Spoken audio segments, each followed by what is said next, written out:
Assalamualaikum warahmatullahi wabarakatuh. Innal hamdalillah nahmaduhu wa nasta'inuhu wa nastahdihi wa nastaghfiruh. Wa na'udzu billahi min syururi anfusina wa min sayyiati a'malina may yahdihillahu fala mudilla lahu wa may yudlil falan tajida lahu waliyyan mursyida. Asyhadu an la ilaha illallah wahdahu la syarika lahu wa asyhadu anna Muhammadan abduhu wa rasuluh. Allahumma shalli wa sallim wa barik wa an'im ala rasulina wa imamina wa qudwatina wa sayyidina Muhammadin sallallahu alaihi wasallam wa ala alihi wa sahbihi ajmain. Subhanaka la ilma lana illa ma 'allamtana innaka antal alimul hakim. Allahumma a'izzal islam wal muslimin. Allahumma a'izzal islam wal muslimin. Allahumma a'izzal islam wal muslimin. Amma ba'd, di awal untuk kita bersyukur pada Allah Subhanahu wa taala, syukur yang akan mengantarkan kita pada nikmat-nikmat berikutnya, yang hari ini kita berkesempatan untuk mengkaji keindahan dan kebesaran peradaban Islam yang semua itu berawal dari kebesaran dan keindahan syariat Islam ini. Dan jazakallahu khair pada beberapa semua orang yang peduli terhadap sejarah ini, karena sesungguhnya inilah cara yang paling efektif untuk membangun generasi ini. Karenanya siapapun tahu bahwa kalau ingin menghancurkan muslimin, maka buatkan penghalang yang kokoh agar mereka ketika menengok ke belakang tidak melihat apa-apa.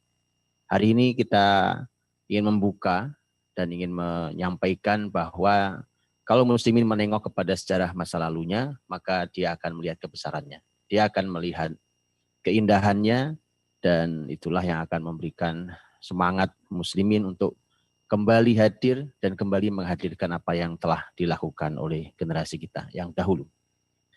Sesuai dengan Allah SWT, jazakallahu khair pada Masjid Al-Irsyad Surabaya dengan semua yang bekerja sama untuk menyelenggarakan acara yang mulia ini, menjadi amal mulia untuk teman-teman semuanya, dan juga untuk semua yang hadir di pertemuan kali ini menggunakan platform media apapun, yang peduli. Tadi juga disebutkan beberapa lembaga pendidikan, Masya Allah, tabarakallah, yang pasti isinya adalah generasi muda yang disitulah Indonesia boleh tersenyum, Indonesia boleh bangga bahwa generasi mudanya melek sejarah. Artinya bahwa kalau mau membebankan beban peradaban ke depan, maka berikan pada mereka yang melek sejarah. Mudah-mudahan siapapun yang hadir pada pertemuan kali ini dan siapapun yang berniat hadir juga di pertemuan kali ini, maka semoga Allah SWT memuliakan kita semuanya. Semoga rahmati Allah SWT, ketika Andalus di tangan muslimin. Andalus hari ini, kalau kata Andalus itu hari ini masih ada, kata Andalus masih ada, tapi dia hanya untuk satu wilayah kecil di Spanyol hari ini. Ada beberapa wilayah yang itu dinamai dengan Andalus. Andalusia. Tapi ini daratan Iberia ini dulu di tangan muslimin, yang wilayahnya mencakup bukan hanya Spanyol, tetapi Spanyol, kemudian Portugal, kemudian Perancis Selatan, sudah masuk Perancis Selatan, dan hanya kurang lebih sekitar beberapa puluh kilometer dari Paris muslimin sudah ambil wilayah itu. Kemudian Sisilia pulau yang hari ini ada di bawah kekuasaan Italia. Yang kalau naik ke atas maka akan bertemu dengan Roma. Itulah wilayah Andalusia di tangan muslimin. Itu wilayah kekuasaannya, tapi pengaruhnya tentu melebar sampai kemana-mana karena begitu besarnya peradaban muslim di Andalusia ini. Nah, sedikit rahmati Allah SWT, muslimin di Andalusia 800 tahun lamanya, karena muslimin mulai masuk melakukan pengecekan itu tahun 92 Hijriah, dan kemudian baru meninggalkan Andalusia karena muslimin kalah di Andalusia itu tahun 897 Hijriah, dari 92 ke 897 Hijriah, artinya 800 tahun. Kemudian atau Masehinya tahun 711 sampai 1492. Itu wilayah kekuasaan Andalus itu di tangan muslimin berarti kurang lebih 8 abad lamanya. Saat muslimin masuk ke Andalus itu masih di bawah kepemimpinan kekhilafahan Bani Umayyah. Jadi dinasti Bani Umayyah. Kekhilafahan Bani Umayyah ini kemudian nanti karena wilayahnya sampai ke wilayah Afrika. Di Afrika ada pemimpin yaitu Musa bin Nusair. Musa bin Nusair kemudian nanti mengirimkan orang-orang besarnya termasuk yang kita kenal itu Tariq bin Ziyad yang kemudian menjadi nama untuk selat yang hari ini kalau kita masuk dari Spanyol umpamanya ke arah Andalus maka akan ada selat namanya Selat Gibraltar. Selat Gibraltar artinya Selat Jabal Tariq. Jabal Tariq artinya Gunung Tariq, Tariq bin Ziyad. Itulah sampai kemudian nanti dinasti Bani Umayyah di ibu kotanya di Damaskus kalah, kemudian mereka atau yang lari ke arah Andalus adalah calon pewaris tahta sebenarnya yaitu Abdurrahman Ad-Dakhil dikenalnya, Abdurrahman bin Muawiyah. Abdurrahman Ad-Dakhil itu lari tahun 132 karena Bani Umayyah di Damaskus runtuh tahun 132 Hijriah. Tapi sebelumnya sebenarnya masa sebelumnya sudah masuk ya, masa tahun 92 itu. Dan kemudian nanti Abdurrahman Dakhil masuk ke sana. Ke Andalusia, keadaan Andalus belum terlalu stabil karena masih terjadi penyatuan muslimin di internal muslimin. Di tangan Abdurrahman Ad-Dakhil rahimahullah ta'ala, kemudian terjadi kekokohan dan persatuan yang luar biasa. Kemudian berganti dengan dinasti baru, dinasti yaitu kekhilafahan Bani Abbasiyah. Bani Abbasiyah ibu kotanya pindah ke Irak, ke Baghdad. Dan kemudian kemudian akhirnya nanti akan ada dua kekuasaan besar. Sebenarnya Baghdad mencoba untuk mengambil Andalusia dari tangan Bani Umayyah, tetapi di masa Abu Ja'far al-Mansur rahimahullah ta'ala, ternyata Andalusia terlalu kokoh, akhirnya kemudian berdiri mereka bersamaan. Di timur ada kekhilafahan Bani Abbasiyah dan di barat ada keamiran Bani Umayyah. Dan Andalusia tidak mengaku sebagai kekhilafahan, pemimpinnya tidak mengaku sebagai khalifah sepanjang kurang lebih 300 tahun karena di sebelah barat, di sebelah timur di Andalusia itu sudah di sebelah timur yaitu di Baghdad itu sudah ada kekhilafahan Bani Abbasiyah dan pemimpinnya adalah khalifah. Tapi nanti di masa Abdurrahman An-Nasir yang mimpin dari tahun 300 sampai 350 Hijriah baru kemudian disitulah Abdurrahman An-Nasir menyampaikan atau menyebut dirinya sebagai khalifah. Menurut Abdurrahman Nasir bahwa di wilayah timur itu kekhilafahan Islam sudah mulai melemah dan artinya bahwa Bani Umayyah memiliki adab yang tinggi untuk tidak menyebut dirinya khalifah karena di timur sudah ada khalifah. Itu ringkasnya, singkat kata, dari secara kurang lebih perjalanan kepemimpinannya.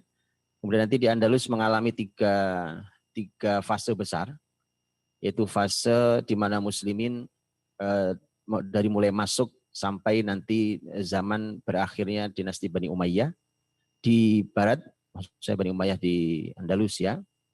Kemudian nanti berganti itu masa penyatuan yang luar biasa. Kemudian nanti berganti dengan Al-Muluk wa Tawaif, itu pecah. Jadi negeri-negeri Andalus Islam itu pecah masing-masing, ada pelajaran mahal di sana.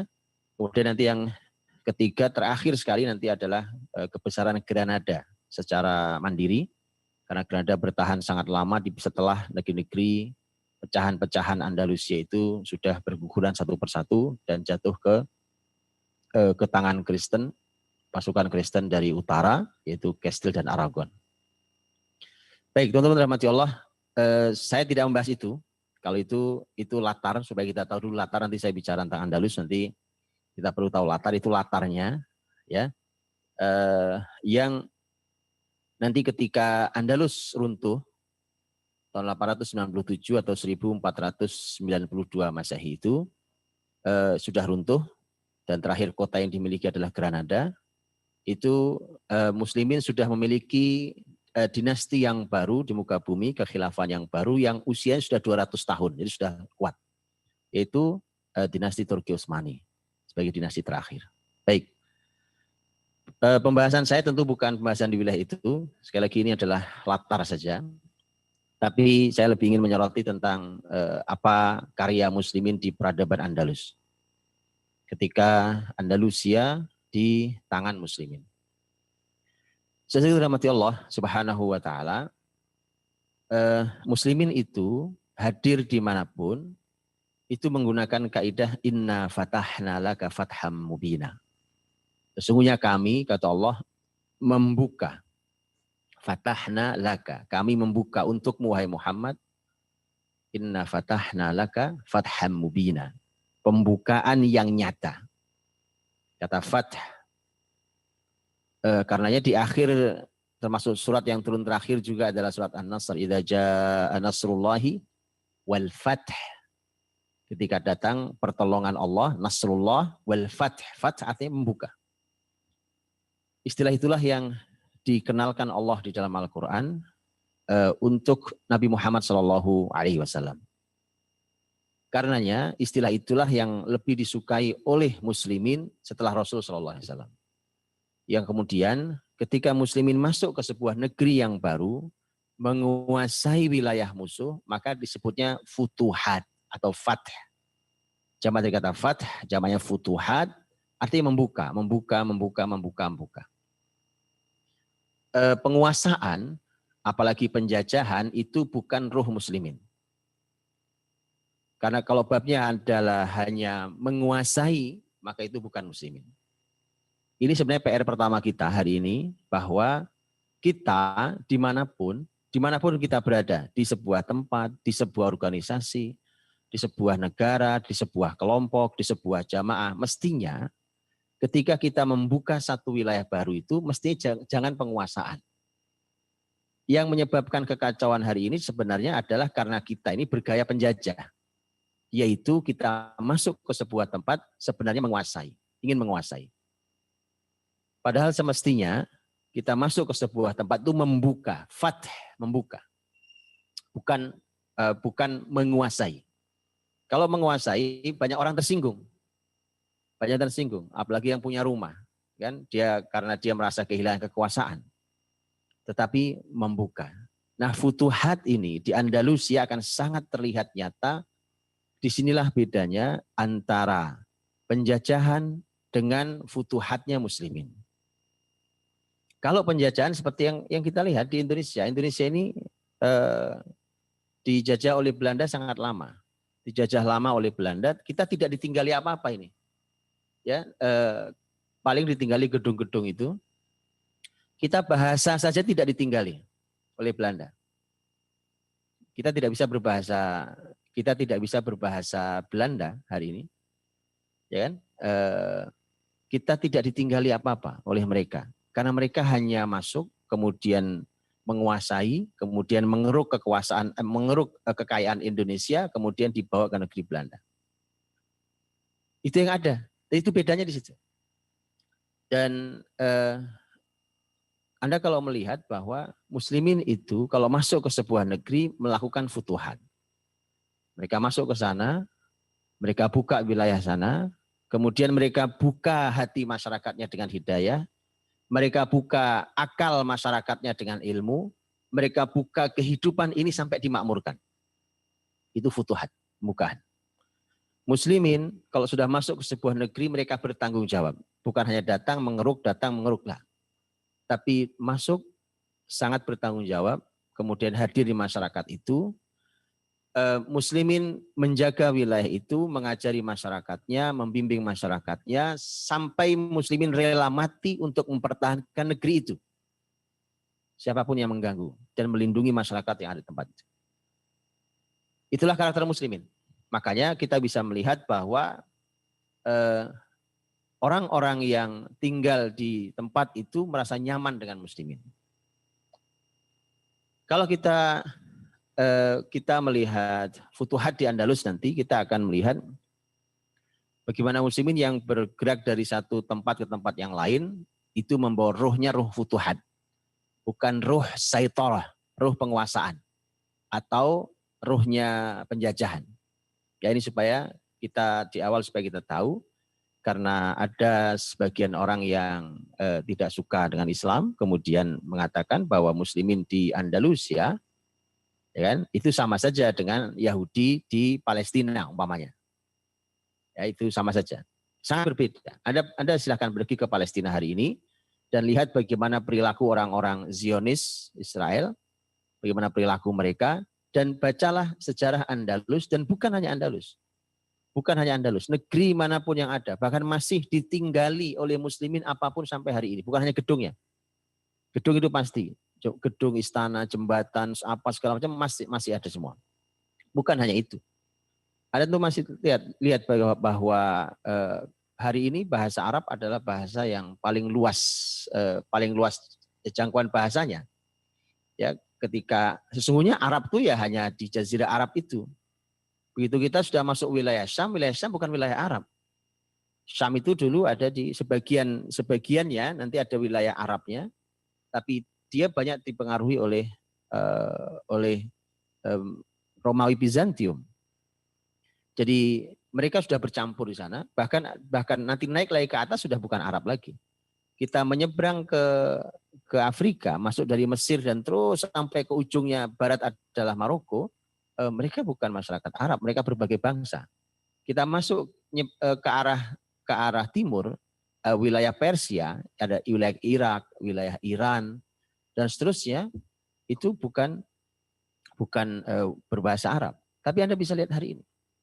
Irak masih berbahasa Arab, Mesir masih berbahasa Arab, ya Syam masih berbahasa Arab, sampai ujung Maroko orang masih berbahasa Arab. Andai tidak keluar aturan tahun 1499 Masehi, Anda tidak keluar aturan bahwa bahasa Arab dilarang di Spanyol, saya yakin orang Spanyol berbahasa Arab sampai hari ini. Tapi karena keluar aturan itu dan kebencian mereka terhadap muslimin sampai pada mereka ingin menghapus sampai pada bahasanya. Ya, mengapa sampai segitu bencinya menghapus sampai bahasanya? Karena tadi bahwa muslimin ini tidak bisa dipisahkan dari bahasa Arab karena kitab sucinya, bahasa hadis Nabi adalah bahasa Arab dan kitab-kitab ulama Islam ditulis dalam bahasa Arab dan seterusnya. Jadi teman-teman rahmati Allah sesungguhnya berbahagia. Jadi inilah futuhat yang dilakukan oleh muslimin di wilayah Andalusia. Dan futuhat jelas sangat berbeda dengan sekedar penguasaan, apalagi penjajahan. Yang penjajahan itu harus dihapuskan dari muka bumi, karena itu menghadirkan kezaliman bagi masyarakatnya. Nanti akan saya tunjukkan bahwa ketika nanti muslimin pergi, ya ini saya sampaikan dua kalimat di depan. Yang pertama adalah sejarawan Prancis yang menyesali kekalahan muslimin di perang Bilatus Syuhada.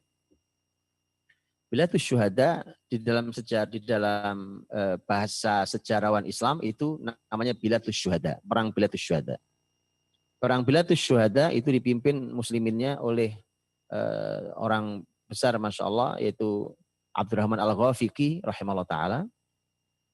Itu dari mulai wilayah Andalusia itu masuk sampai ke wilayah Perancis.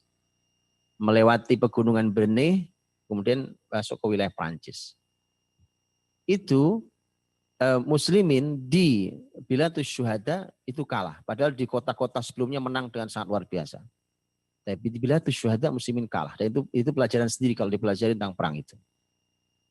Tapi itu kemudian disesali oleh sejarawan Eropa hari ini. Andai muslimin tidak kalah di Bilatus Syuhada, maka Eropa akan bangkit lebih cepat. Andai muslimin tidak kalah di perang Bilatus Syuhada, maka Eropa akan bangkit lebih cepat. Karena Eropa bangkit terlambat sekali. Ya, kita tahu yang mereka sebut-sebut dengan dengan kebangkitan Eropa ya, setelah masa kegelapan mereka. Dan nanti satu lagi saya jelaskan di belakang bahwa begitu muslimin meninggalkan wilayah Andalusia, dan ini yang berkata seorang peneliti dan dosen di Amerika di beberapa kampus termasuk di Harvard University, namanya James Dickey. Ada tulisan-tulisan James Dickey tentang penelitiannya di Andalusia. Dia mengatakan bahwa tidaklah berlalu 2 abad, 200 tahun, ya, dari kekalahan muslimin di Andalusia, kecuali hutan-hutan rusak, tanah-tanah gersang dan mengering. Lihat ya. Jadi begitu muslimin pergi, 200 berikutnya sudah hancur itu hutan-hutan Andalusia, kemudian tanah-tanahnya gersang dan mengering. Kenapa? Karena yang membangun itu muslimin. Jadi muslimin masuk sebuah negeri membangun, bukan menyedot kekayaan kemudian pergi tanpa tanggung jawab. Itu tidak ada. Perilaku kita sebagai muslim mestinya perilaku futuhat, bukan perilaku penjajah. Masuk ke sebuah tempat, kita keruk kekayaan tempat itu, kemudian kita pergi, kita rusak, tidak tanggung jawab, itu perilaku penjahat namanya. Dan itu perilaku penjajah yang oleh Undang-Undang Dasar Indonesia saja kita punya itu dihapuskan harusnya di muka bumi. Ya. Jadi perilaku muslimin adalah hadir di sebuah tempat dan dia memberikan kemaslahatan, kebaikan di tempat itu, melakukan membuka semua bidang, dan kemudian bahkan dia bersama masyarakatnya membela tempat itu, bahkan dia rela mati di tempat itu. Itu muslimin. Nah, saudara rahmati Allah Subhanahu wa taala, saya ingin memulai dari ini, saya akan melewati beberapa bidang kehidupan yang kita bisa lihat nanti di dalam kitab-kitab Andalus ya, dan buku-buku tentang Andalus sangat amat banyak. Teman-teman yang bisa membaca literatur di dalam bahasa Arab, ada sangat amat banyak kitab-kitab berbahasa Arab, ya, yang berbahasa lain juga ada, tapi yang lebih banyak yang berbahasa Arab tentang Andalusia. Baik buku-buku yang sudah sangat tua ataupun buku-buku yang hari ini yang masih ditulis dan sangat amat melimpah bukunya. Andalusia tentu begitu muslimin masuk ke sana, maka muslimin selalu kaidahnya adalah Al-Quranul Karim. Selalu menggunakan urutan kaidah Al-Quranul Karim. Kita tahu bahwa yang pertama kali ayat turun adalah surat Al-Alaq. Iqra' bismi rabbikal ladzi khalaq. Bacalah dengan nama Rabbmu yang menciptakan. Maka muslimin begitu masuk sebuah negeri, maka yang dibangun adalah ilmunya. Maka dibangunlah ilmunya, membaca, nanti dikenalkan ilmu, kemudian dikenalkan Islam, Al-Quranul Karim, syariat ini, terus itu dikenalkan ilmu. Sampai nanti kalau ilmu syariat sudah, nanti akan merambah pada ilmu-ilmu manfaat dunia yang lainnya. Ini selalu muslimin dimanapun menggunakan cara-cara yang sama dengan cara seperti itu. Karena perlu diketahui bahwa Eropa saat itu termasuk Andalus saat itu, mau Spanyol, Portugal, Perancis atau manapun, itu wilayah gelap. Wilayah yang tidak ada ilmu, mereka hidup dengan cara barbar. Ini barbar negatif ya, bukan suku barbar yang mulia yang nanti juga menjadi bagian besar di dalam peradaban Andalus ya. Mereka orang-orang Eropa saat itu tidak usah bicara tentang peradaban, mereka tidak tahu bahkan hal yang sederhana. Mereka kalau saya sering sampaikan, mohon maaf ini hal yang sederhana dalam hidup kita, tapi mereka tidak mengerti. Mereka tidak mengerti bagaimana caranya buang air yang baik. Buang air besar, buang air kecil, mereka tidak tahu gimana caranya yang baik. Ya, kita tahu, jadi kalau ada hari ini, Masya Allah, tabarakallah, hari ini ada peradaban kamar mandi, gitu ya. Ada kamar mandi, ada WC, kemudian ada air di sana, kemudian diatur sedemikian rupa. Itu peradaban Islam murni. Orang Eropa tidak mengerti, mereka tidak mengerti apa-apa tentang hal itu. Jadi urusan kamar mandi saja tidak mengerti. Ya, mereka buang air kecil besar di sepanjang jalan. Kota London, Inggris itu yang hari ini gemerlap itu dulu hanya susunan gubuk-gubuk yang mohon maaf sekali lagi sepanjang jalan adalah kotoran manusia. Itu yang ada hari itu. Ya. Dan betul-betul bahwa muslimin hadir di Andalusia adalah merupakan cahaya dan keberkahan bagi seluruh daratan Eropa. Sampai hari ini. Jadi tidak ada kebangkitan Eropa. Kalau Amerika itu belakangan ya. Jadi kita tidak bicara Amerika karena Amerika itu sebenarnya belakangan saja. Ya, lebih dulu Eropa. Jadi Eropa, Amerika yang hadir bangkit hari ini tidak lain dan tidak bukan adalah merupakan cahaya dan keberkahan muslimin di Andalusia. Itu yang memulainya. Terlepas bahwa mereka mengakui atau tidak mengakui itu nomor sekian. Tapi pembuktian itu bahkan bukan hanya diakui oleh muslimin, bahkan oleh ilmuwan mereka pun diakui. Ya nanti silakan kita. Saya sampaikan ini teman-teman bukan hanya untuk menyanyikan lagu indah di masa lalu. Ya karena kita seringkali menyampaikan ini kemudian kita bilang itu kan masa lalu Pak. Nah, tetapi bayangkan orang yang biasa hidup dengan sejarah seperti ini, itu Masya Allah, tabarakallah, dia akan muncul dalam dirinya itu kebanggaan pada Islam. Dia tidak akan menjadi masyarakat yang kalah di hadapan musuh Islam sehingga mengeluarkan kalimat yang selalu negatif tentang Islam dan muslimin. Karena dia orang yang selalu membanggakan syariat ini. Tidak sedikit-sedikit kemudian dia katakan bahwa ini kan kita hidup bersama-sama, jadi saya kira jangan menyinggung perasaan. Nah, Islam ini, bacalah peradaban Islam, kita akan tahu bahwa keberagaman itu sangat dijaga oleh syariat ini. Sangat dijaga oleh syariat ini. Jadi kalau ada yang menganggap bahwa kalau syariat Islam dihadirkan, kemudian keyakinan dan agama lain akan tersinggung dan tersingkir, itu artinya orang ini tidak pernah tahu tentang sejarah peradaban Islam. Ya, dan biasanya orang-orang yang memang tidak bangga dengan Islam, kemudian dia minder dengan Islam, akhirnya kemudian dia mengeluarkan kalimat-kalimat itu. Generasi Islam ini generasi yang dihadirkan oleh Allah Subhanahu wa taala untuk memperbaiki bangsa. Demi Allah tidak ada yang bisa memperbaiki sebuah negeri kecuali muslimin. Kalimat klaim ini boleh kita diskusikan, boleh kita bicarakan, boleh kita tunjukkan buktinya. Ya. Kalau babnya cuma ditunjukkan, lihat koruptor kebanyakan hari ini adalah muslim, bukan muslim itu yang dimaksud. Ya, kita sedang bicara tentang sebuah peradaban Islam yang dibangun oleh muslimin dengan keislaman yang sesungguhnya. Nah maka kenapa? Karena tadi muslimin hadir di sebuah negeri akan membangun, tapi tentu dengan ilmu yang mumpuni sebagai seorang muslim. Maka saya rahmati Allah SWT, Andalusia itu menghadirkan secara ilmu Islam, ilmu syariat Islam, apapun itu, ilmu Qur'annya, ilmu tafsirnya, ilmu hadisnya, ilmu fikihnya, ilmu apapun di dalam syariat ini, Andalusia itu menghadirkan ulama-ulama besar yang kita kenali. Mari saya sebutkan sebagiannya.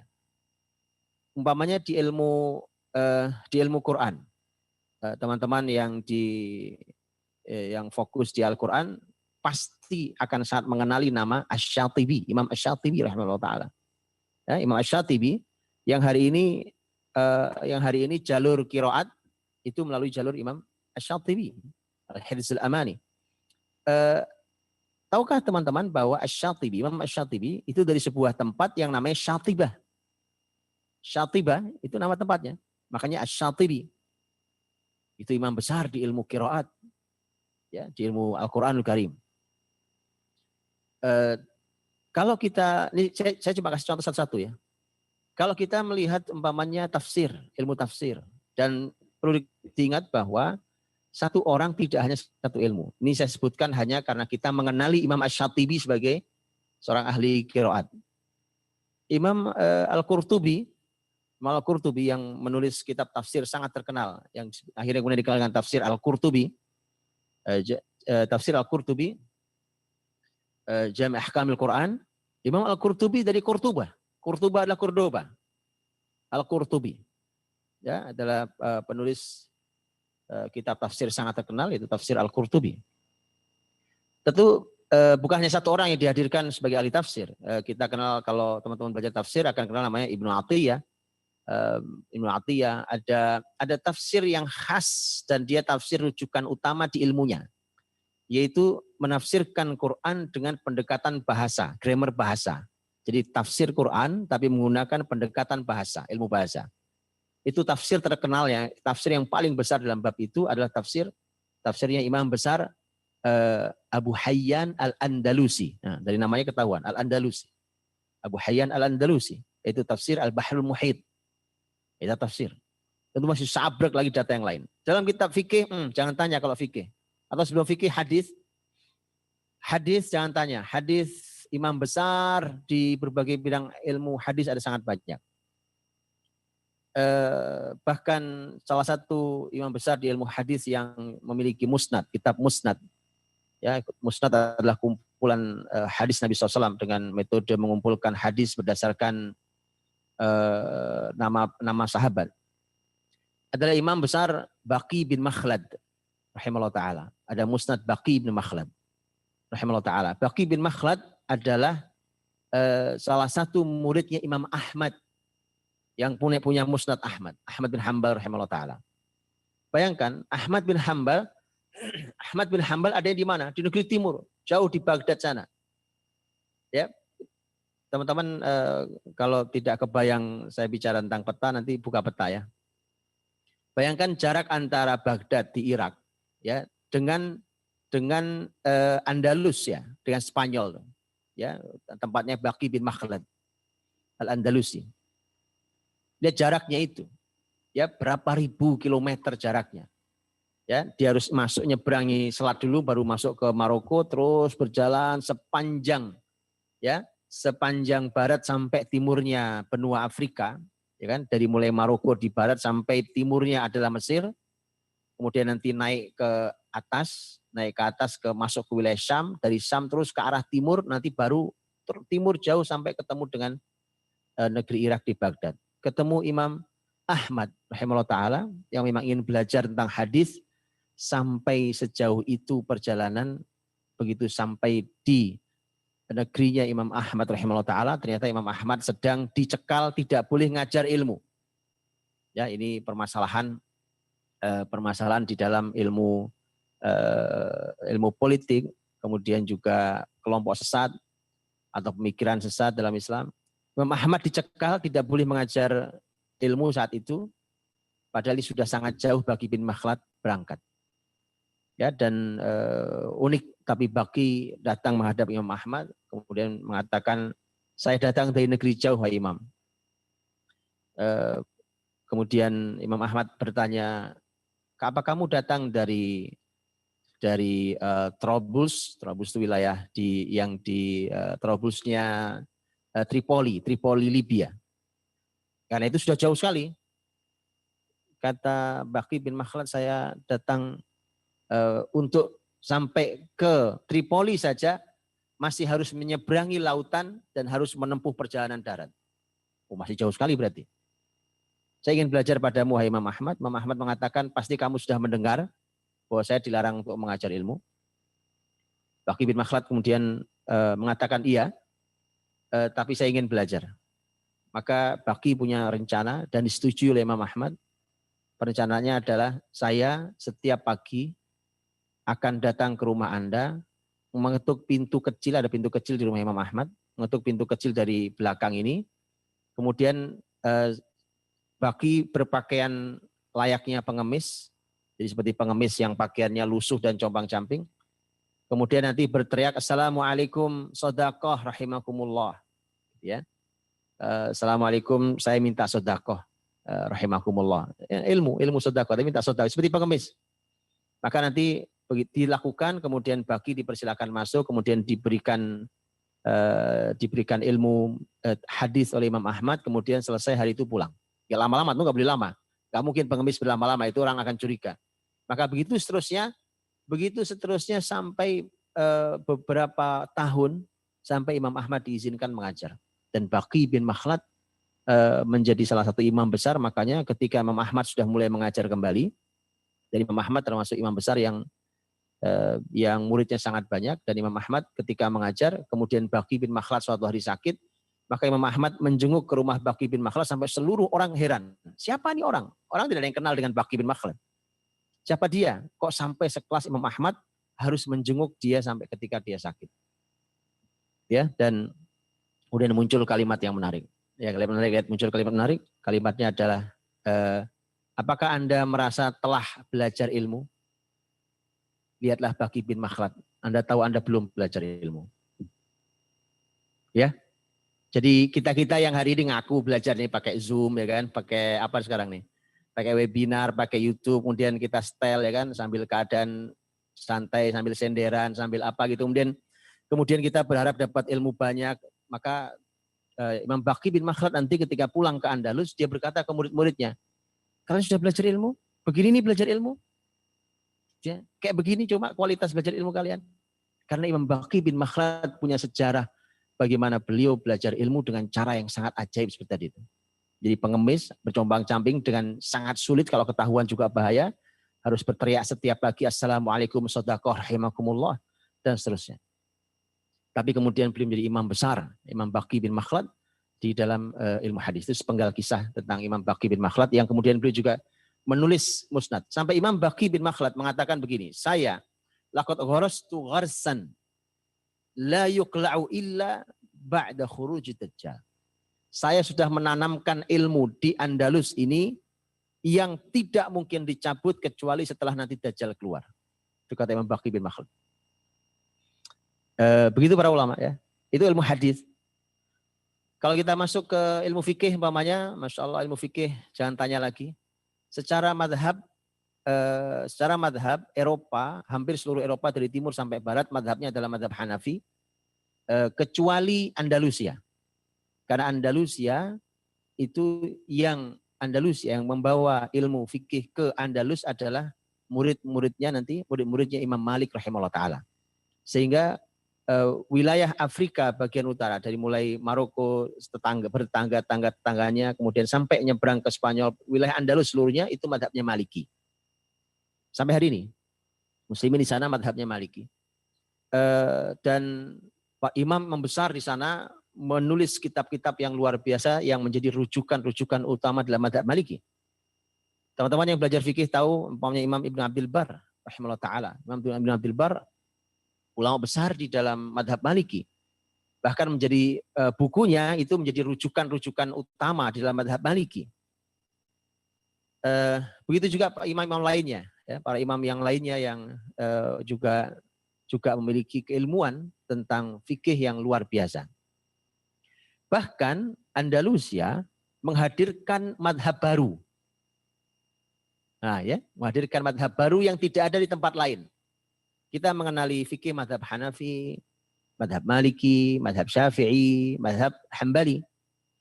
Andalusia menghadirkan madhab baru, namanya madhab Zahiri.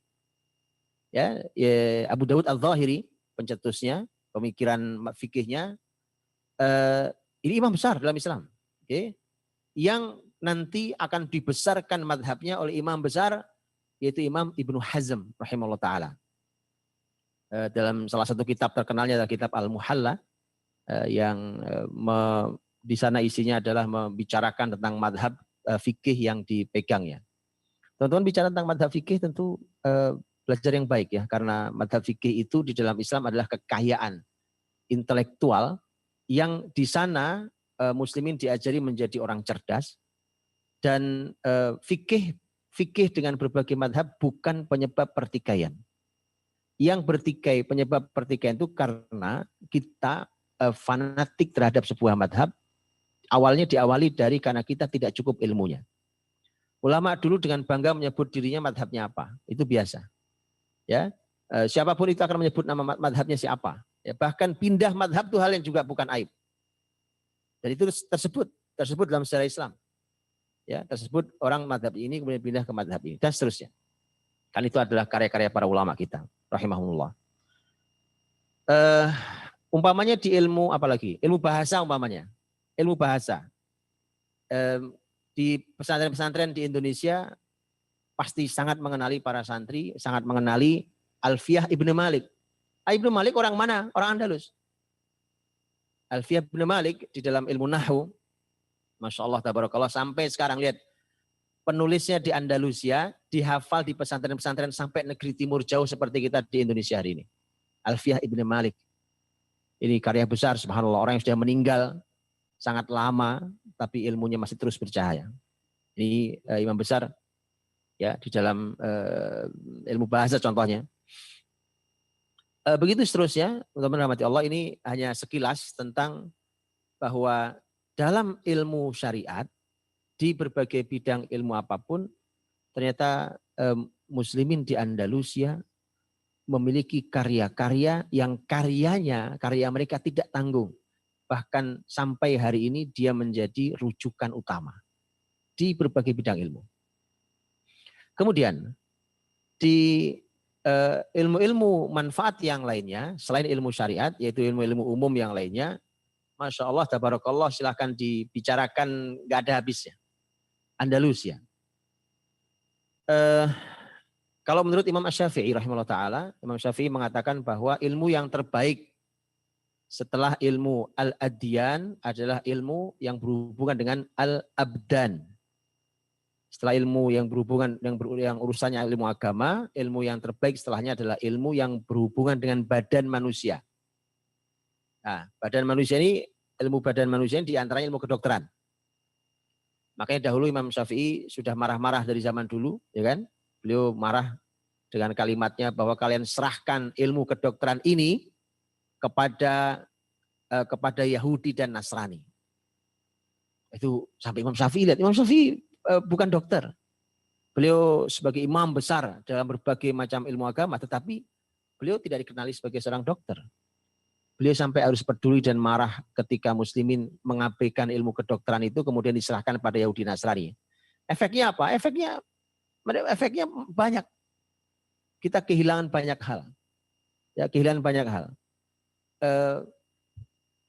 Nanti kita harus tahu bahwa Al-Quran ketika menyampaikan tentang peradaban besar sebelum Nabi Muhammad, kan peradaban besar sebelum Nabi Muhammad ada Persia, ada Romawi. Tapi dalam Al-Quran yang ada adalah surat Ar-Rum, surat Romawi.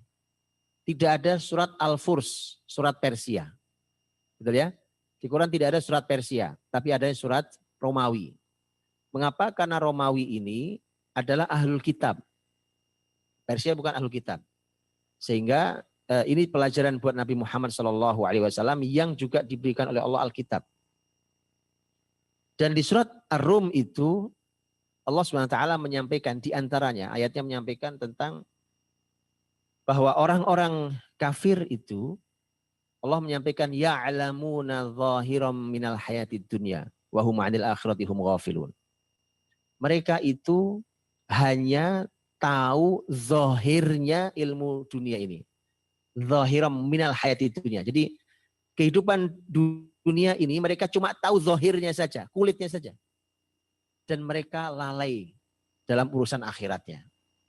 Makanya banyak masalah yang tidak bisa diselesaikan. Karena itulah pentingnya muslimin. Pentingnya muslimin di situ pentingnya. Jadi generasi muda yang hari ini hadir di kajian ini, jangan heran kalau hari ini banyak hal nggak bisa diselesaikan. Contohnya pandemi ini, ya kan? Banyak hal tidak bisa diselesaikan. Ya, karena Quran sudah mengatakan itu. Ya'lamuna zahiram minal hayatid dunya. Pokoknya ilmu itu kalau diserahkan dan tidak dipegang muslimin, yang terbaca hanya kulitnya saja. Nanti kalau kita dijawab, kalau jawabnya begini, lah muslimin gimana diserayung hari ini? Ya, itu masalah kita berarti. Selesaikan dulu urusan pribadi muslimin, ya sebagai muslim, kemudian ambil alih kembali ilmu-ilmu itu, karena itu akan manfaat. Itulah kenapa Syekh Abdul Hasan Ali An-Nadwi rahimahullah ta'ala itu sampai menulis buku sangat lama rahimahullah. Beliau dalam bukunya itu judulnya adalah Madza khasiral alam bin hitatil muslimin. Apa kerugian dunia ini dengan jatuhnya muslimin. Jadi muslimin itu ketika jatuh, yang rugi bukan cuma muslimin. Muslimin itu kalau jatuh, yang rugi seluruh alam ini rugi. Kenapa rugi ini contohnya? Ada masalah nggak terselesaikan. Masalah di dunia apapun. Dunia kesehatan, masalah dunia pendidikan, masalah dunia pertanian, masalah dunia militer, masalah apalagi yang lain. Semua masalah. Dan itu tidak bisa diselesaikan. Kenapa? Karena ya'lamuna zahiram minal hayatid dunya. Karena mereka hanya tahu zahir saja ilmu itu. Kalau urusan akhirat jangan tanya, pasti mereka lalai. Ya, urusan akhirat pasti mereka lalai. Nah, muslimin Andalusia jadi akan menjadi sebuah contoh. Jadi contoh untuk kita. Di dunia kedokteran umpamanya, Andalusia di dunia kedokteran, Masya Allah menghadirkan para kreator luar biasa. Orang-orang sangat kreatif di berbagai bidang ilmu, dari ilmu syariat tadi sampai berbagai ilmu yang lainnya. Di dunia kedokteran dikenali dengan bapak bedah kedokteran, Az-Zahrawi rahimahullah ta'ala. Az-Zahrawi rahimahullah ta'ala, beliau diantaranya punya buku tulis judulnya At-Tasrif liman ajiza 'anit ta'lif. At-Tasrif dan buku-buku kedokteran yang lain yang beliau tulis itu nanti menjadi salah satu literatur utama di kedokteran Eropa, bahkan di dunia Islam pasti, kalau dunia Islam di daratan Eropa, dan itu menjadi kurikulum utama di mereka, ya, sampai abad jauh, bahkan sampai setelah abad 15. Az-Zahrawi itu beliau menciptakan alat-alat bedah. Subhanallah, alat-alat bedah, menciptakan alat bedah. Dan itu orang Andalus, menciptakan alat-alat bedah, bahkan di bukunya itu beliau menciptakan lebih dari 200 alat bedah.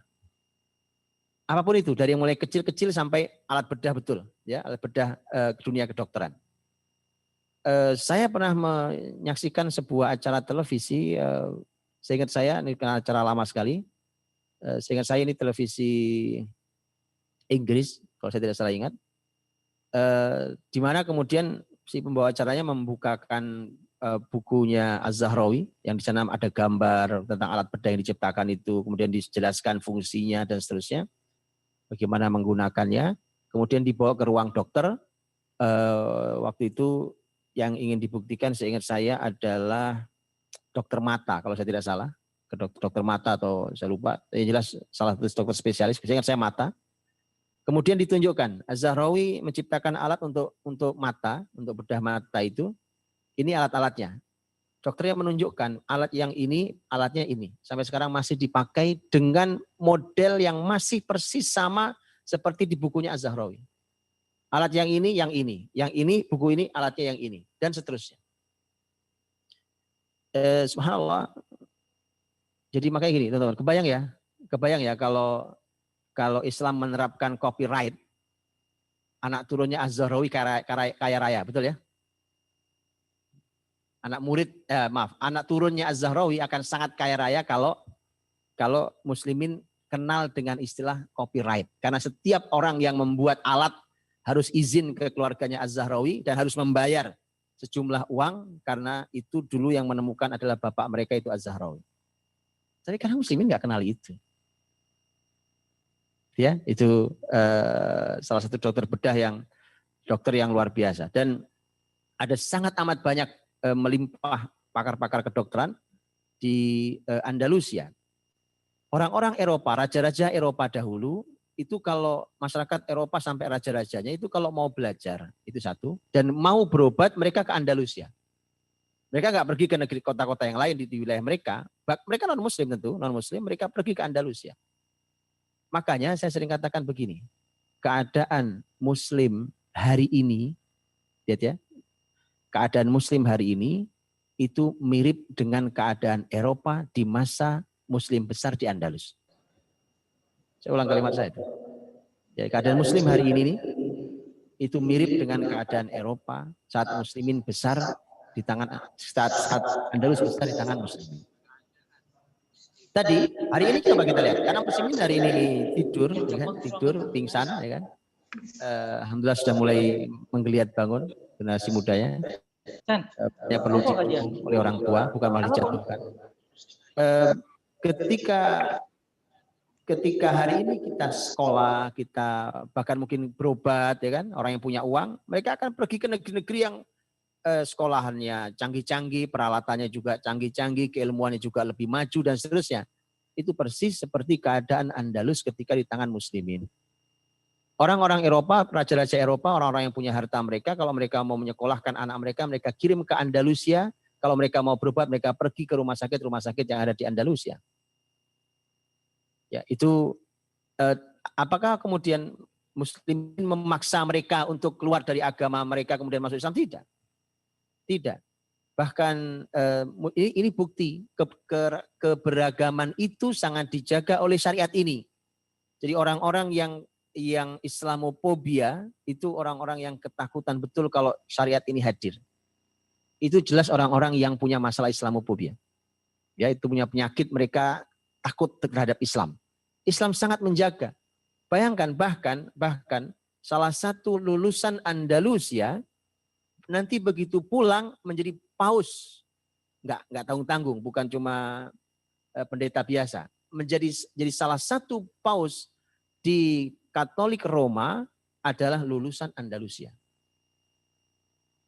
Ya, nggak ada orang kemudian belajar ke Andalus, ke kampus-kampus Islam, kemudian dipaksa untuk murtad. Nah, nggak ada itu.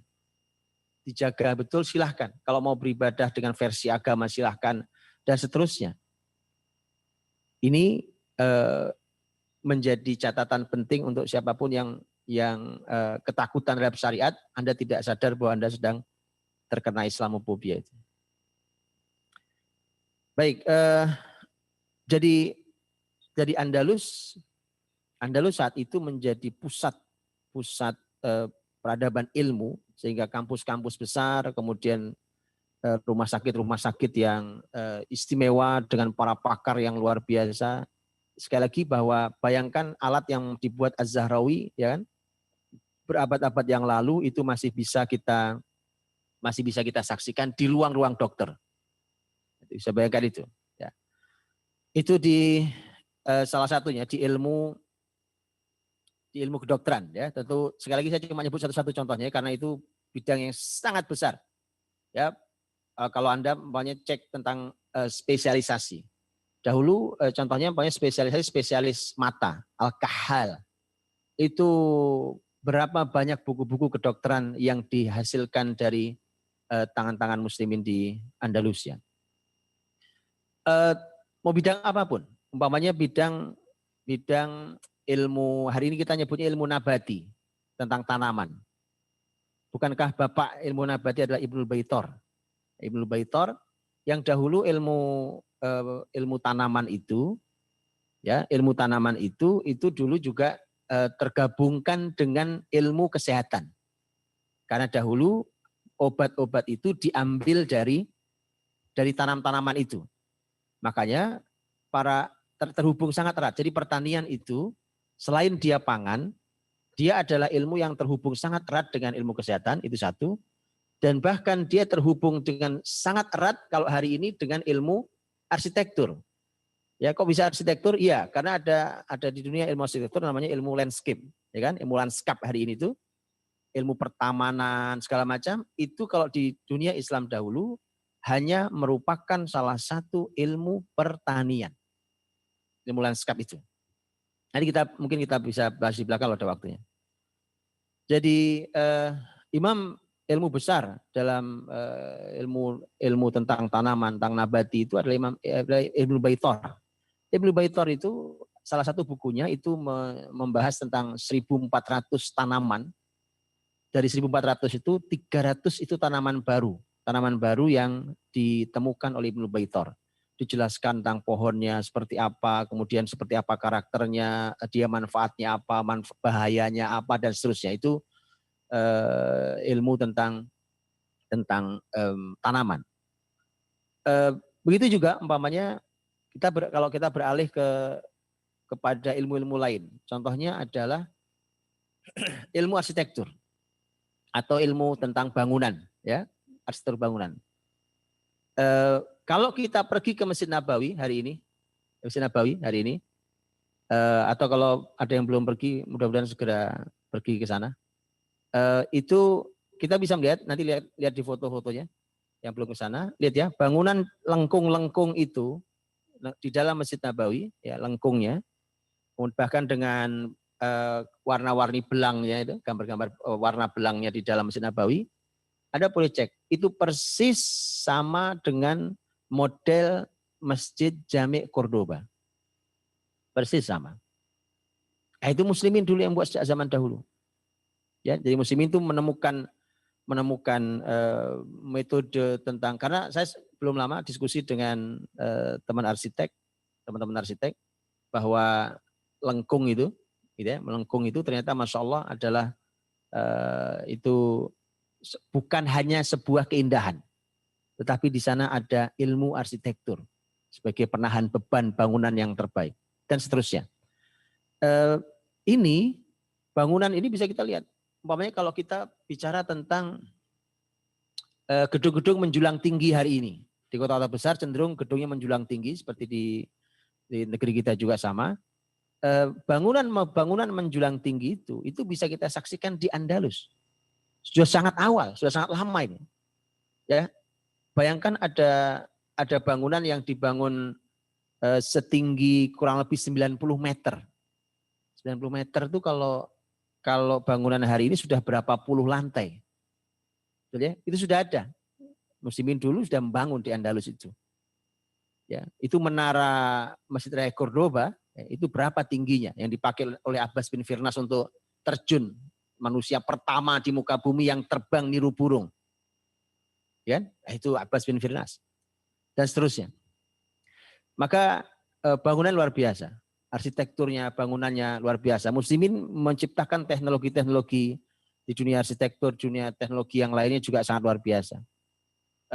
Yang sangat terkenal adalah Istana Alhambra di Alhambra nyebutnya kita, Qasrul Hamra atau Istana Alhambra di Granada. Yang salah satunya yang terkenal adalah yang saya sering sampaikan ada patung apa tuh kepala singa itu, ya.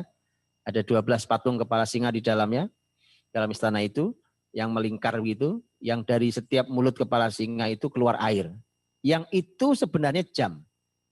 Setiap berganti 1 jam, ya maka dia akan keluar dari jadi kalau satu mulut singa begitu seterusnya sampai 12. Jadi kalau sekarang ini jam 12 umpamanya, maka akan keluar air dari 12 mulut singa.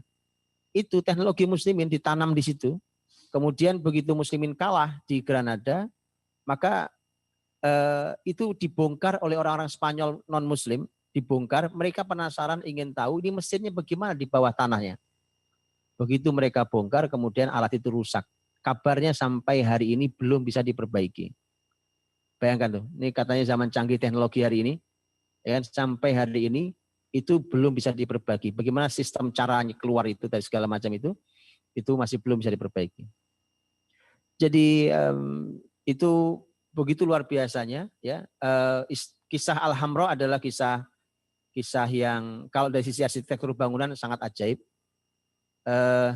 Kita tahu hari ini untuk mendapatkan air dari bawah tanah, umpamanya itu dari bawah atau sungai di bawah, itu kan mesti menggunakan pompa.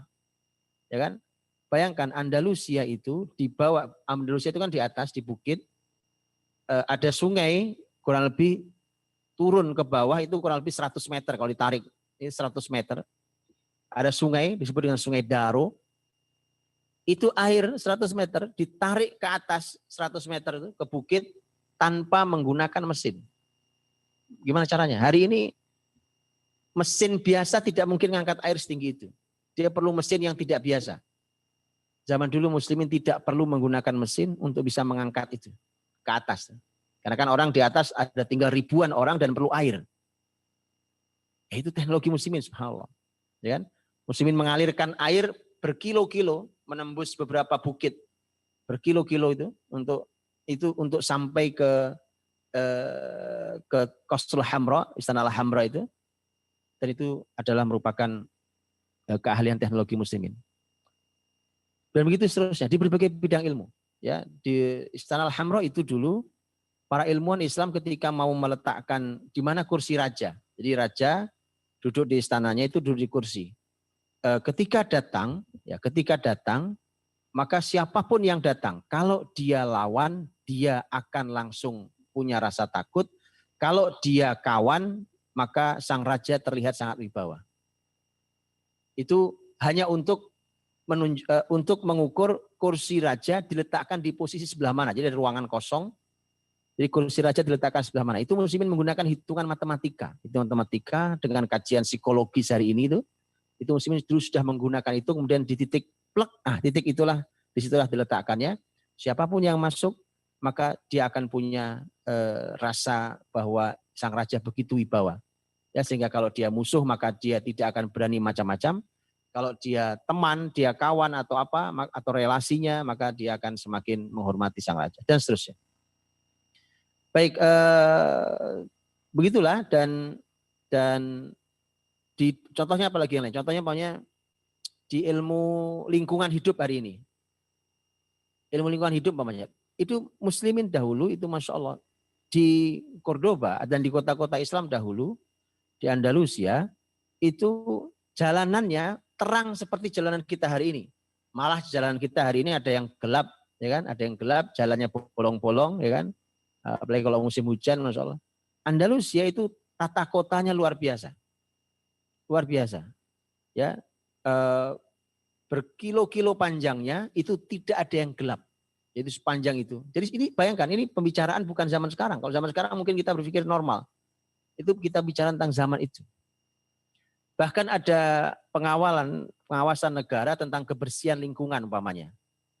Ya, hari ini kita ada yang kumuh sebagian lingkungan.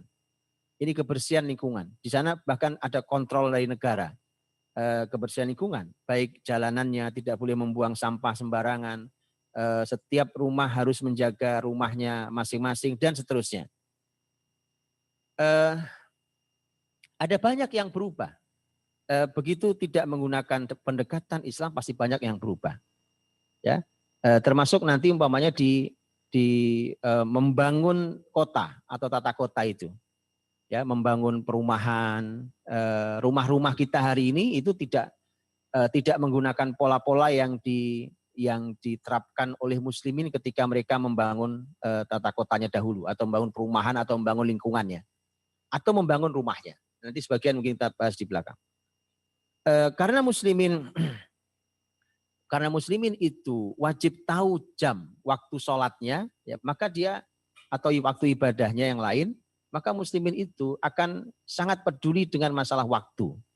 Karena itulah musliminlah yang menemukan tentang jam, yang membuat jam. Muslimin sangat peduli dengan ilmu falak yang berhubungan dengan bintang, dengan bulan, dengan kita lihat ilmu falak, astronomi hari ini menyebutnya. Abbas bin Firnas yang dikenal sebagai manusia yang pertama terbang di muka bumi ini, manusia pertama yang iseng terbang itu Abbas bin Firnas. Itu kita kenali hanya sebagai seorang penerbang. Jadi pesawat hari ini itu ide dasarnya adalah Abbas bin Firnas. Jauh ratusan tahun sebelum Wright bersaudara yang disebut sebagai orang yang pertama kali terbang. Abbas bin Firnas itu mengkaji burung, jadi murni bahwa manusia terbang itu ide dasarnya adalah ingin seperti burung. Dari mana dikajinya? Dikajilah burung itu. Quran bicara tentang burung, dikaji dan seterusnya sampai kemudian dia ingin terbang. Terbang, dia loncat dari ketinggian dengan menggunakan alat yang dibuatnya. Penerbangan pertama gagal landingnya, kemudian nanti penerbangan yang kedua berhasil. Jadi, tapi Abbas bin Firnas bukan hanya dikenali sebagai penerbang. Dia ilmuwan besar sampai dia mendapatkan sebutan gelar sebagai ahli hikmah di negeri Andalus. Itu sebutannya Abbas bin Firnas. Karena Abbas bin Firnas itu punya banyak sekali penemuan. Pulpen kita nulis pakai pulpen hari ini ya. Kita nggak pernah mengamati dulu. Tanyakan kepada kakek-kakek nenek kita, di mana dulu mereka nulis pakai celup. Ya, gitu kan, ada bambu kah dulu atau apakah ya. Kemudian dicelupkan di tinta, ditulis. Celup lagi, tulis lagi. Celupkan itu celup berapa kata, habis, celup lagi. Dan seterusnya. Kita sekarang nggak perlu celup. Karena satu pulpen begini ini panjang, terus nulis sepuasnya aja, nggak habis-habisnya. Ya kan, nanti habis, ganti lagi. Siapa yang menemukan itu? Siapa yang buat? Abbas bin Firnas.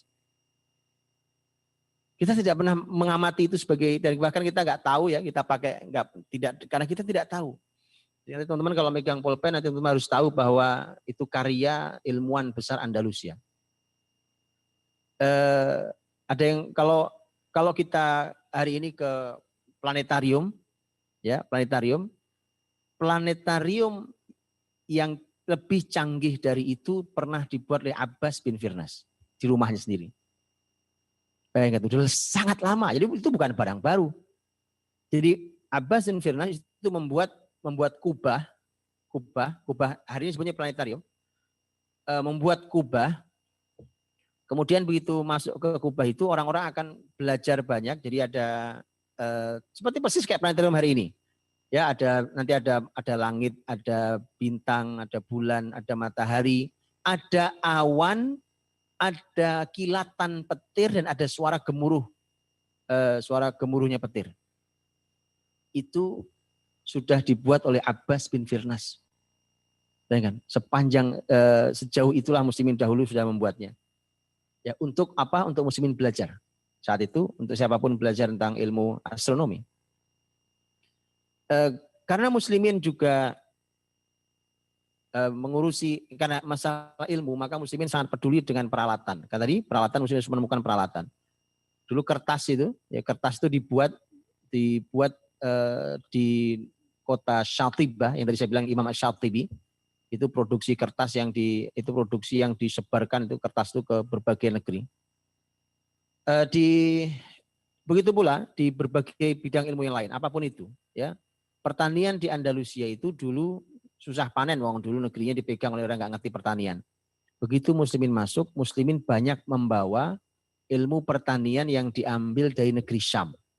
Karena pemimpin-pemimpin Andalusia itu kan banyak dari di awal-awal itu banyak dari dinasti Bani Umayyah yang itu dulu tinggalnya di negeri Syam. Maka kemudian pertanian negeri Syam itu yang dibawa ke ilmunya ke Andalusia. Dan kemudian muslimin berhasil mengajari masyarakat dan memakmurkan para petaninya karena mereka panen berkali-kali dalam setahun setelah sebelumnya belum tentu sekali dalam setahun ketika mereka panen. Sampai hari ini teman-teman kalau beli minyak zaitun, olive oil itu, ya perhatikan tuh suka ada tulisannya produksi Spanyol, ya Spanyol. Kenapa? Karena sampai hari ini Spanyol sangat amat menjaga pohon-pohon zaitun karena itu ternyata salah satu income ekonomi yang besar bagi negara Spanyol sampai hari ini. Ya, emangnya di Spanyol ada zaitun? Nggak ada. Zaitun itu dibawa dulu oleh para raja Muslim di Andalusia, dibawa dari negeri Syam. Ya, dan sampai hari ini bahkan dia menjadi salah satu income yang besar di negara Spanyol sampai hari ini. Begitu seterusnya, teman-teman dirahmati Allah. Kalau kita mau bicara tentang ilmu di berbagai bidang ilmu, ini cuma sekelumit begitu kecilnya apa yang saya sampaikan hari ini dari 800 tahun muslimin ada di Andalusia. Bukan hanya itu ya, bahkan ini saya kasih contoh ini ada contoh yang mungkin kita mungkin tidak menduga ya. Seni, olahraga itu masya Allah. Kita lihat ya dulu umpamanya hari ini kayak apa ya? Apa namanya itu? Kayak orang akrobat itu, akrobatik gitu ya. Kayak sirkus itu ya, orang jalan di atas tali, jungkir balik, terbang sana sini, yang gitu tonton itu. Itu ditulis dalam buku-buku tentang Andalusia bahwa itu dulu dilakukan oleh sebagian masyarakat Andalusia, masyarakat Muslim Andalusia. Ya, jadi itu mereka itu dulu bagian yang suka mereka lakukan sampai di dalam syair-syair itu diungkapkan bahwa jadi bahasanya gini, itu manusia apa laba-laba. Itu adalah burung berbentuk manusia. Itu sampai begitu bahasanya karena memang kemampuan berakrobatik itu. Oleh muslimin juga dulu dijaga, umpamanya kayak kebiasaan yang hari ini suka lihat apa tuh nama itu, matador itu. Matador itu orang bertarung dengan banteng itu, ya dengan banteng itu. Tapi muslimin tetap menjaga syariatnya, karenanya tidak boleh sampai ada yang mencelakai dan seterusnya. Tapi muslimin artinya sampai hal seperti itu pun dilakukan oleh muslimin.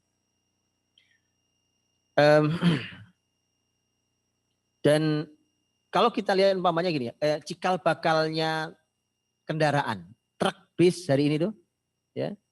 Dulu orang di sejarah Andalus disebutnya ajal, nyebutnya ajal. Ajal itu sebenarnya ini roda itu. Tapi nyebutnya orang-orang hari ini sebenarnya arobat. Arobat itu sebenarnya kayak gerobak cikal bakal itu. Tapi kalau dibaca di sejarah Andalus itu kita tahu dia bukan gerobak-gerobak dorong buat angkut pasir itu, bukan. Karena ternyata itu seperti kendaraan, seperti mobil hari ini.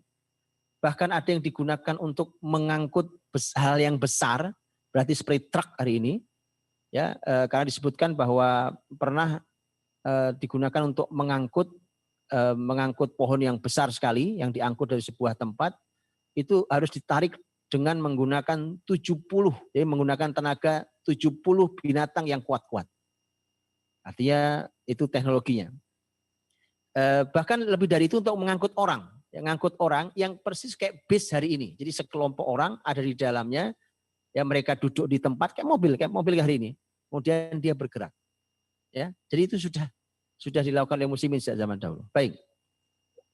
Yaitu sebagian data. Bahkan ada yang unik-unik, ini juga kegemaran muslimin juga ya di antaranya. Di Andalus itu rumah-rumah apalagi istana raja.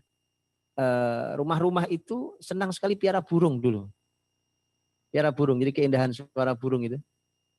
Wallah alam, saya tidak tahu burungnya apa, tapi kalau dilihat terjemahan hari ini, itu ada burung disebutnya burung zarzur atau burung kalau zamannya zarazir.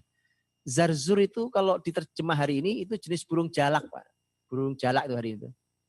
Tapi saya tidak tahu, ini yang ahli pakar perburungan mungkin bisa memberikan masukan. Apa bisa burung jalak itu ngomong kayak burung beo? Karena di dalam literatur tentang sejarah Andalus, burung zarzur itu, atau tadi mungkin burung jalak, itu ternyata bisa ngomong seperti burung beo. Tapi bukan burung beo, karena beo mereka tahu juga. Zarzur itu bisa dilatih untuk bicara, bahkan ini indahnya ya. Indahnya kita hari ini godain cuma mengajarkan kepada burung beo itu cuma ucapan selamat pagi, assalamualaikum, gitu ya ucapannya. Kadang-kadang nyaci maki orang, kadang-kadang maki-maki orang.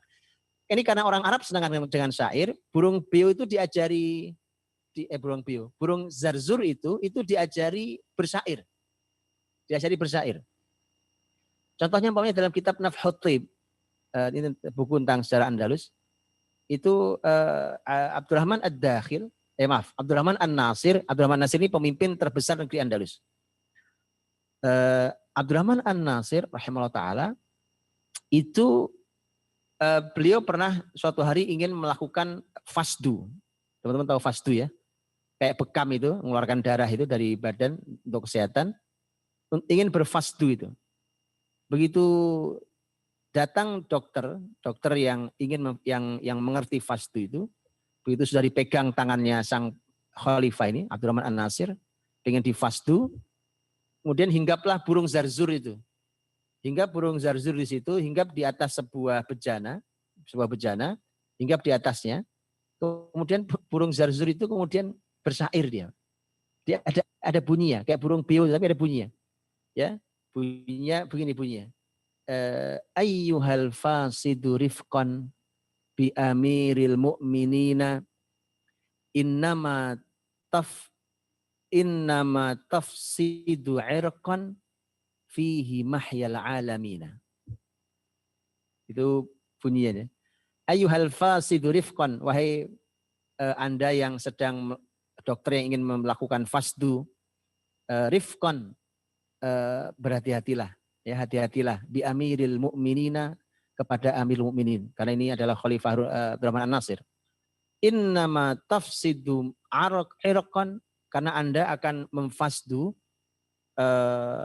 urat ya, ini urat tubuhnya, irqan fihi mahyal alamina. Ini bukan sembarang urat nih, ini urat yang di situ ada kehidupan seluruh alam ini.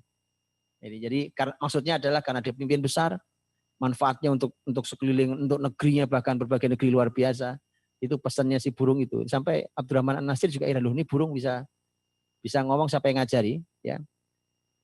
Disebutkan nanti ternyata burung itu yang mengajari bicara ternyata istrinya Abdurrahman An-Nasir. Gitu ya.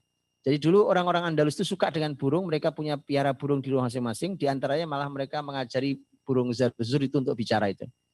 Walau alam itu burung apa, tapi kalau saya cek terjemahan itu zarzur, itu zarozir, itu ternyata semacam burung jalak, tapi apakah dia bisa bicara, saya nggak tahu. Baik, sedikit dirahmati Allah SWT. Sekarang jam berapa? 11. Oke. Ini sekali lagi ini adalah sekelumit data ya, sekelumit data yang saya hari ini ingin membawa data itu kepada kita hari ini yang hidup ketika melihat fakta data itu, kita berbeda zaman. Jauh sudah zamannya, ya kan? Bayangkan Andalus itu sudah tutup, Muslimin kalah di Andalus itu tahun 1492 Masehi atau tahun 897 Hijriah. Bayangkan ya, artinya sudah berapa ya? Sudah 6 abad. Sudah kurang lebih 6 abad yang lalu. Jadi ini kisah panjang, sudah kisah sangat lama. Tidak ketemu dengan kita. Tapi kita bisa ketemu dengan mereka. Bahkan kita dengan izin Allah bisa mengulangi kebesaran mereka. Tentu ada syaratnya. Syaratnya adalah lakukan dan urutkan apa yang mereka lakukan. Harus begitu. Karena gini maksud saya, lakukan itu artinya bahwa mereka melakukan apa sih kok sampai sehebat itu. Kemudian urutkan itu begini. Kalau tiba-tiba kita umpamanya kita heran, hari ini perasaan yang ahli matematika banyak, yang ahli ilmu falak banyak, ahli kedokteran banyak, segala macam. Bahkan tapi kemudian tidak seperti mereka hasilnya. Kenapa? Karena urutannya tidak sama dengan yang mereka lakukan. Ya, kita hanya belajar ilmunya tapi tidak belajar itu. Saya ingin menyampaikan arti kita ketemu dengan mereka bahwa literatur yang mereka tinggalkan kita masih bisa bertemu di situ. Kita masih bisa membaca kitab-kitab yang ditinggalkan oleh para ulama, para ilmuwan Andalusia, bisa kita baca hari ini. Masih kita bisa baca hari ini, dan itu ilmu yang sangat manfaat. Bayangkan ilmu-ilmu yang masih terus hidup sampai hari ini. Ilmu apapun itu. Kemudian yang kedua adalah bahwa kita bisa mengulangi bisa mengulangi apa yang mereka lakukan dengan izin Allah SWT, tapi dengan syarat tadi. Syaratnya adalah kita lakukan apa yang mereka lakukan, kita urutkan apa yang mereka sesuai dengan urutannya juga mereka buat, dan seterusnya. Dan itu bukan hal yang jauh, karena hari ini kita bisa melihat bahwa kebangkitan muslimin adalah merupakan sesuatu yang tidak mungkin bisa di stop oleh siapapun. Mungkin hanya bisa diperlambat oleh sebagian orang atau sebagian kelompok, tapi tidak bisa dimatikan. Muslimin itu ketika membuat karya pasti tidak pernah lepas inspirasinya, idenya diambil dari syariat Islam. Syariat Islam itu sumber utamanya adalah Al-Quranul Karim dan hadis Nabi SAW. Karena itulah maka kenapa muslimin hari ini tidak memiliki kemampuan itu? Jawabannya jelas. Itulah mengapa para ulama selalu mengatakan begini, apa penyebab kemunduran muslimin? Ada beberapa sebab. Nomor 1, jauh dari Quran dan Sunnah. Selalu itu kalimatnya. Jauh dari Quran dan Sunnah. Selalu itu kalimatnya. Mengapa? Karena ternyata salah satu manfaatnya, selain tentu adalah dia hudan lil muttaqin, Quran itu, juga ternyata inspirasi besar kehidupan kita. Ide-ide besar bisa kita bangun dari Quran dan Sunnah. Makanya senang sekali saya hari ini yang hadir di antara kita juga ada teman-teman dari tahfidz Quran, ya kan? Di mereka lah adanya harapan umat ini. Oke? Karena itulah yang dulu dilakukan oleh muslimin Andalus dulu. Mereka tidak sedang mengorek-ngorek ilmunya Romawi atau ilmunya Yunani, enggak. Dari situlah mereka muslimin dahulu belajar. Dari situlah mereka mengawali dulu. Jadi saya tunjukkan sekarang di contoh aplikasi. Saya tunjukkan bagaimana syariat Islam, Qur'annya, hadisnya sebagai rujukannya, atau ilmunya, akidahnya, fikihnya, ilmu akhlaknya, bagaimana dia menjadi inspirasi untuk apa yang mereka lakukan di bidang apapun itu. Saya berikan contoh. Tadi saya bicara menyinggung tentang pertamanan, ilmu pertamanan. Ilmu landscape hari ini, ya ilmu landscape hari ini itu dan masih dipakai ya kan. Kalau kita lihat taman-taman kota, taman-taman di gedung-gedung, di rumah-rumah, dimanapun ya, itu kan ada ilmunya sendiri. Kita tahu itu ada ilmu sendiri. Masya Allah, saya bacakan ini kalimatnya peneliti, ini seorang yang tadi saya bilang nih, peneliti dari ini bahkan salah satu dosen di Amerika, namanya James Dickey tadi. Dia banyak meneliti kota-kota di Andalus, meneliti peninggalan peradaban Islam di kota-kota di Spanyol dan sekitarnya. Di salah satu tulisannya dia mengatakan, lihat kalimatnya adalah bumi ini ketika di tangan muslimin lebih indah dibandingkan hari ini. Nah, ini lihat kalimat James Dickey. Jadi bumi ini ketika di tangan muslimin lebih indah dibandingkan hari ini. Nah, itu yang bicara ahli, ya, orang hari ini yang mengkaji masa lalu. Jadi itu kalau dibayang subhanallah, muslimin ketika membangun taman, saya belum lama menyampaikan tentang ilmu pertamanan dalam peradaban Islam. Ketika muslimin bicara tentang taman tuh, Andalus salah satu contoh yang luar biasa karena negeri-negeri yang masya Allah subur juga, sehingga pertamanan itu istimewa sekali dan dikagumi. Ternyata dulu di tangan muslimin bumi ini lebih indah. Jadi hari ini itu tidak indah. Kalimat James Dickey, ya kan? Bahwa bumi hari ini tidak indah. Lebih indah ketika dulu di tangan muslimin. Kenapa? Karena keindahan itu syariat Islam. Apa kita lupa dengan hadis kita, hadis Nabi SAW? Innallaha jamilun yuhibbul jamal. Sungguhnya Allah itu indah dan mencintai keindahan. Itu syariat loh. Jadi keindahan itu syariat. Makanya kalau muslimin kok tidak indah, ya kan? Itu melanggar syariat itu. Ya. Contoh di antara contoh keindahan adalah parfum. Parfum itu kan aroma yang membuat menjadi lebih indah hidup ini. Dan itu adalah syariat. Syariat, ya. Parfum itu adalah syariat dan subhanallah muslimin di Andalusia itu diantaranya meninggalkan ilmu parfum yang hari ini kita tahu. Makanya jangan heran kalau ibu kota parfum di dunia ini ada di Perancis. Jangan heran. Tapi ingat, ilmu parfum itu, ya parfum itu Eropa nggak pernah mandi, jadi nggak kenal parfum dia. Muslimin yang menjadi itu syariat dalam Islam masalahnya. Bukankah buat kaum laki-laki kalau Jumatan ya kan ada sunnahnya untuk pakai ketika dia berangkat Jumatan. Ya begitu juga ketika dia berangkat ke masjid untuk sholat. Ya parfum ini bukan cuma hak laki-laki, perempuan juga ada hak untuk parfum. Hanya ada aturan syariat ya. Jadi itu syariat di dalam agama kita. Kemudian lihat Prancis ditinggali ilmu parfum itu berapa penghasilannya? Parfum itu ya, berapa penghasilan parfum di dunia hari ini? Besar sekali. Itu hanya sedikit dari syariat ini. Luar biasa itu.